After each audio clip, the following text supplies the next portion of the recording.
Naha jalma bager, jujur, mindeng dinya nyeri. Lantaran jalma bager salawasna mentingkeun batur dina ruang kabahagiaanana, manehna teu nyadiakeun keur dirina mun aya oge paling saeutik. Naha jalma bager, jalma jujur mindeng katipu. Lantaran jalma bager mah salawasna nganggap batur oge tulus jiga manehna.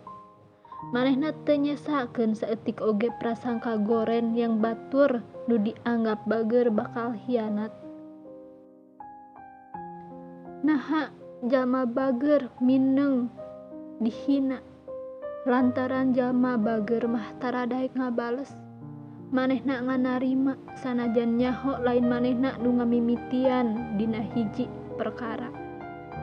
Naha jalma bager, jalma jujur mindeng ngecelakeun cipanon.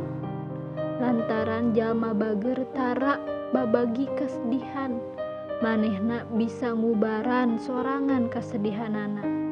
Raheut hatena boga kayakinan yen hiji mangsa Gusti Allah pasti ngaganti ku kasabaranana. Naha jalma bager mindeng eleh. Lantaran jalma bager mah teu boga ambisi ngahalalkeun sagala cara keur ngaraih juara atawa meunang. Naha jalma bager sok dinya nyeri. Lantaran jalma bager mah mindeng wani ngaluarkeun eusi hatena ku hal anu sabenerna nu nyebabkeun mindeng jadi piamekeun penguasa nu zolim.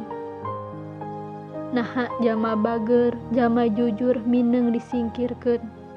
Lantaran jalma bager dina sistem nu goreng eueuh tempatna ngan bisi aya di sisi. Atuh ari kitu mah jadi jalma bager jujur teh rugi. Nya henteu rugi tetep jadi jalma bager, tetep jadi jalma jujur.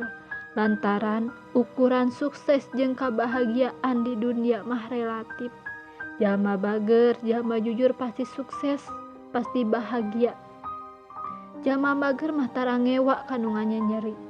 Lantaran jalma bager mah salawasna percaya yen di luhur sagalana hakikatna mung Gusti Allah. Kumaha mantena, kumaha bade ngalawan Gusti Allah. Eta sababna jalma bager mah teu ngagaduhan ruang dendem dina kalbu sareng hate sanubarina.